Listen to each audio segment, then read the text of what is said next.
বড়পুকুরিয়া কয়লা খনি দুর্নীতি মামলায় বিএনপি চেয়ারপারসন বেগম খালেদা জিয়া সহ ১০ আসামির বিরুদ্ধে অভিযোগ গঠনের শুনানির জন্য আগামী ২৭ নভেম্বর দিন ধার্য করেছে আদালত।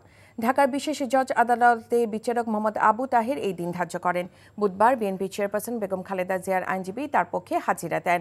ঢাকার বিশেষ জজ আদালতে খালেদা জিয়া ও খন্দকার মোশাররফ হোসেন ও আলতাফ হোসেন চৌধুরীর পক্ষে অব্যাহতি চেয়ে শুনানি করেন তাদের আইনজীবী।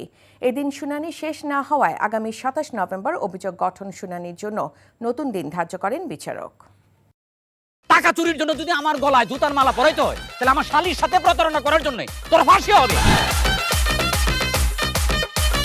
দুলা ভাই, আপনার তো ঘর জামাই বইলা একটা পরিচয় আছে, আমার তো তাও নাই।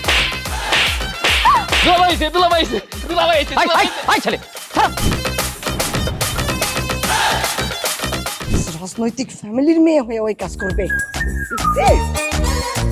যারে পাবো হারে পিটামু, রক্তের নেশায় ধরতে, রক্তের নেশায়, কাঁচা রক্তের নেশায় ধরতে। তোমার এই পলিটিক্স আমার বাম পকেটে থাকে। পাকুদের বউরে ঝামেলা পাকাই। এই বেটা, আমি তখন বিয়ে করিনি। দুইটার আমি গুলি করে মারু। মাসুদরা কোনোদিন ভালো হয় না। আপনার পোশাক আশাক দেখে কিন্তু আপনার তালুকদার বংশের লোক মনে হয় না আব্বা, আপনার মনে হয় যে আপনি ফকির বংশের লোক।